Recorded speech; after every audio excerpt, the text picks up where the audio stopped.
ఒక రూల్ అమలైతే ఎలా ఉంటుందో ఊహించుకోండి. అంటే మీరు కొనే ఏ కార్ అయినా దాని మైలేజ్ 20 కిలోమీటర్స్ పర్ లీటర్ కంటే తక్కువ ఉండకూడదు. మరియు ఒకవేళ ఈ కారు 20 కంటే తక్కువ మైలేజ్ ఇస్తే ఆ కారు కంపెనీ పైన ప్రభుత్వం వేల కోట్ల రూపాయల జరిమానా విధించడం ప్రారంభిస్తుంది. మీరు అనుకుంటున్నారేమో అటువంటి రూల్ ని ఎవరు తయారు చేస్తారని. కానీ ఇంట్రెస్టింగ్ విషయం ఏంటంటే భారత ప్రభుత్వం నిజంగానే ఇటువంటి రూల్ ని రూపొందించింది. మరియు ఇది కొత్త రూల్ అయితే కాదు, 2017 నుండి కూడా అమలులో ఉంది. దీనిని కేఫ్ అంటారు. దీని full form corporate average fuel efficiency. ఏ కంపెనీ కార్లైనా కనీస మైలేజ్ ఇవ్వడం తప్పనిసరి. మరియు మాక్సిమం కార్బన్ ఎమిషన్స్ ఎంత అనుమతించాలనే విషయాన్ని కంట్రోల్ చేయడానికి ఈ రూల్స్ ని రూపొందించబడ్డాయి. ఇప్పుడు మీరు ఆలోచిస్తున్నారేమో ప్రస్తుతం మార్కెట్ లో ఉన్న చాలా కార్స్ రియల్ లైఫ్ కండిషన్ లో చాలా తక్కువ మైలేజ్ ఇస్తున్నాయని. అందుకే భారత ప్రభుత్వం ఇప్పుడు భారతదేశంలో బిజినెస్ చేస్తున్న దాదాపు అన్ని కార్ కంపెనీస్ పైన చాలా భారీ జరిమానాలు విధించడానికి సిద్ధమవుతున్నాయి. రీసెంట్ గా ఈ వార్త అయితే వచ్చింది. హుండై, మహీంద్రా దీంతో పాటు అదర్ 6 కార్ కంపెనీస్ పైన 7,300 కోట్లు అంటే దాదాపు $1 మిలియన్ ప్రభుత్వం ఈ భారీ జరిమానాలు విధిస్తుంది. ఎందుకంటే ఈ కంపెనీల కార్లు యావరేజ్ మైలేజ్ రూల్స్ ని ఉల్లంఘించాయి. కాబట్టి ఈ ఫ్యూయల్ ఎఫిషియన్సీ రూల్ ఏమిటి మరియు ఎలా 8 కార్ కంపెనీస్ ఒకేసారి ఈ రూల్ ని వైలేట్ చేశాయి, ఇప్పుడు వేల కోట్ల రూపాయల జరిమానాలో చిక్కుకున్నాయి. ఇదంతా నేను మీకు సింపుల్ గా ఈ వీడియోలో ఎక్స్ప్లెయిన్ చేస్తాను. ఫస్ట్ మీరు తెలుసుకోవాల్సింది ఏంటంటే ఏ కార్ కంపెనీల పైన ఎంత జరిమానా విధించబడుతుంది. ఇండియన్ ఎక్స్ప్రెస్ రిపోర్ట్స్ ప్రకారం ఫైనాన్షియల్ ఇయర్ 2022 డేటా ప్రకారం హుండై దాదాపు 5.68 లక్షల కార్లను అమ్మింది. దీనికోసం దానిపైన 2,837 కోట్ల రూపాయల జరిమానా విధించబడుతుంది. మహేంద్ర 3.68 లక్షల కార్లను అమ్మింది. దీనికోసం దానిపైన 1,788 కోట్ల రూపాయల జరిమానా విధించబడుతుంది. కియా 2.69 లక్షల కార్లను అమ్మింది. దీనికోసం దానిపైన 1,346 కోట్ల రూపాయల జరిమానా విధించబడుతుంది. హోండా పైన 460 కోట్లు, రెనాల్ట్ పైన 440 కోట్లు, నిస్సాన్ పైన 172 కోట్లు. అలాగే ఇంకా ఈ స్లాబ్ లో రూల్ 2 ప్రకారం స్కోడా పైన 248 కోట్లు, ఇంకా ఫోర్స్ మోటార్స్ పైన 1.8 కోట్ల రూపాయల జరిమానా విధించడానికి రెడీ చేస్తున్నారు. ఇప్పుడు ఈ కేఫ్ నామ్స్ ఏమిటో అర్థం చేసుకుందాం. వాస్తవానికి భారతదేశంలో ప్రస్తుతం కేఫ్ 2 నామ్స్ అమల్లో ఉన్నాయి. Cafe 1 norms first financial year 2017-18 లో అమల్లోకి అయితే వచ్చాయి. కేఫ్ 1 రూల్ ప్రకారం ఏ కార్ మేకర్స్ కార్స్ అయినా 100 కిలోమీటర్ల ప్రయాణానికి 5.5 లీటర్ల కంటే ఎక్కువ ఇంధనాన్ని వినియోగించకూడదు. అంటే దాదాపు 18 కిలోమీటర్ల పర్ లీటర్ మైలేజ్ ని తప్పనిసరిగా ఇవ్వాలి. అలాగే మరీ ముఖ్యంగా కేఫ్ 1 కార్స్ లో ఎమిషన్ కూడా 100 కిలోమీటర్లకి 130 గ్రాములు CO2 కంటే ఎక్కువ ఉండకూడదు. కానీ ఇప్పుడు భారతదేశంలో కేఫ్ 2 నామ్స్ అమల్లో ఉన్నాయి. వాటి ప్రకారం ఏ కంపెనీ కార్ అయినా 100 కిలోమీటర్లకి మాక్సిమం గా 4.78 లీటర్స్ ఇంధనాన్ని మాత్రమే వినియోగించాలి. అంటే 20.92 కిలోమీటర్స్ పర్ లీటర్ మైలేజ్ ని ఇవ్వాలి. అలాగే 100 కిలోమీటర్లు ప్రయాణించినప్పుడు ఈ కార్స్ 113 గ్రాముల కంటే ఎక్కువ CO2 ని విడుదల చేయకూడదు. ఒకవేళ ఈ లిమిట్స్ కంటే ఎక్కువగా ఏదైనా కారు ఇంధనాన్ని వినియోగిస్తే లేదా CO2 ఎమిషన్స్ ని చేస్తే భారీ జరిమానా విధించబడుతుంది. ఇక్కడ గమనించాల్సిన విషయం ఏంటంటే కేఫ్ నామ్స్ లో మెన్షన్ చేసిన ఈ కంట్రోల్స్ ఒక స్పెసిఫిక్ కార్ కి వర్తించవు. బదులుగా అవి ఆటో మేకర్స్ యొక్క మొత్తం కార్స్ ఫ్లీట్ యావరేజ్ మైలేజ్ పైన ఆధారపడి ఉంటుంది. ఇది కష్టమైంది ఎందుకంటే ఒక కంపెనీ కార్స్ డిఫరెంట్ సెగ్మెంట్స్ మరియు డిఫరెంట్ ఇంజన్ సైజెస్ తో ఉంటాయి. కాబట్టి అన్ని కార్స్ ఒకే మైలేజ్ ని ఇవ్వలేవు.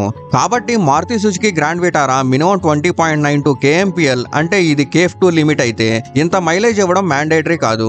ఇప్పుడు చూడండి మారుతి సుజుకి యొక్క Invicto, Grand Vitara, Brezza, Ciaz, Dzire ఇంకా వేగనార్ ఈ మొత్తం కార్స్ నుండి లభించే యావరేజ్ మైలేజ్ పైన ఈ కేఫ్ నామ్స్ వర్తిస్తాయి. అందుకే దీన్ని కార్పొరేట్ యావరేజ్ ఫ్యూయల్ కన్జంప్షన్ అని పిలుస్తారు. ఇప్పుడు వీడియోలోని అతి ముఖ్యమైన పాయింట్ కి వెళ్దాం. నేను దీనిని మీకు ఒక ఇమాజినరీ ఎగ్జాంపుల్ తో వివరించడానికి ప్రయత్నిస్తాను. కాబట్టి మీరు జాగ్రత్తగా వినండి. ఇది 2022వ సంవత్సరం అని అనుకుందాం. హుండై ఇండియాలో 2 కార్ మోడల్స్ ని మాత్రమే అమ్ముతుంది. గ్రాండ్ i10 మరియు అందరికి ఇష్టమైన క్రెటా. i10 వచ్చేసి 25 kmpl మైలేజ్ ఇస్తుంది. అయితే క్రెటా వచ్చేసి 15 kmpl మైలేజ్ ఇస్తుంది.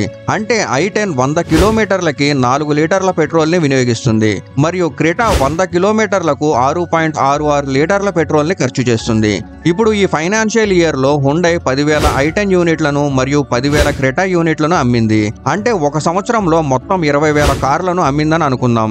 ఇప్పుడు ఈ అమ్మిన 20,000 కార్లలో కార్పొరేట్ యావరేజ్ ను లెక్క పెట్టడానికి 20,000ని 4.78 లీటర్స్ తో క్యాలిక్యులేట్ చేస్తే అంటే ఇక్కడ 4.78 లీటర్స్ అనేది కేఫ్ 2 మైలేజ్ లిమిట్. అప్పుడు మొత్తం 95,600 లీటర్లు అవుతుంది. అంటే 2022వ సంవత్సరంలో మొత్తం 20,000 కార్లను అమ్మితే దాని మొత్తం కార్లు 100 కిలోమీటర్లకి 95,600 లీటర్ల ఇంధనాన్ని వినియోగించాలి. కానీ i10 కేఫ్ లిమిట్ లోపల మైలేజ్ ఇస్తుంది. అయితే క్రెటా మైలేజ్ కేఫ్ లిమిట్స్ ని వైలేట్ చేస్తుంది. కాబట్టి ఇప్పుడు హుండా యొక్క వాస్తవ మైలేజ్ ఆధారంగా కార్పొరేట్ యావరేజ్ ను లెక్క పెడదాం. అంటే మొత్తం అమ్మిన 10,000 ఐటెమ్స్ ని 4 లీటర్లతో క్యాలిక్యులేట్ చేయాలి. ఇది ఆ కారు యొక్క మైలేజ్.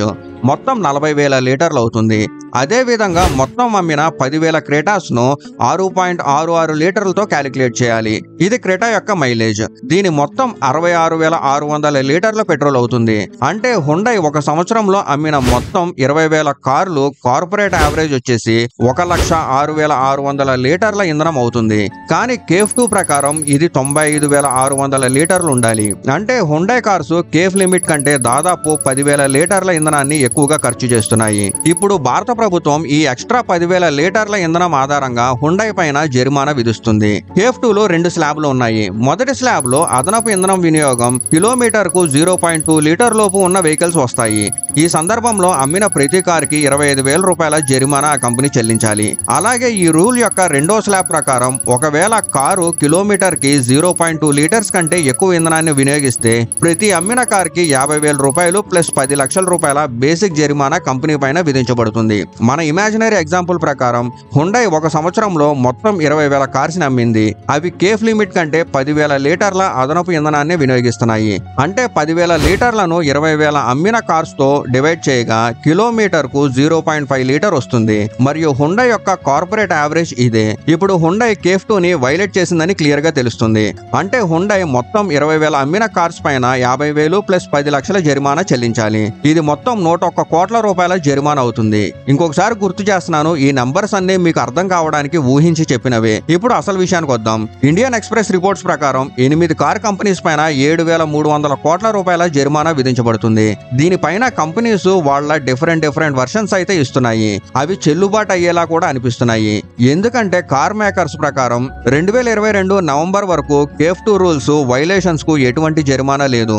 మరియు 2022 డిసెంబర్ లో ఎనర్జీ కన్వర్జేషన్ యాక్ట్ 2001 ని మోడిఫై చేసి కఠినమైన జరిమానాలతో మార్పులు చేయబడ్డాయి. అందుకే ఆటో మేకర్స్ కేఫ్ 2 లో జరిమానాలు 2023 జనవరి నుండి మాత్రమే అమల్లోకి వచ్చాయని చెప్తున్నారు. అంటే 2023 ఫైనాన్షియల్ ఇయర్ దాదాపు ఎండింగ్ లో.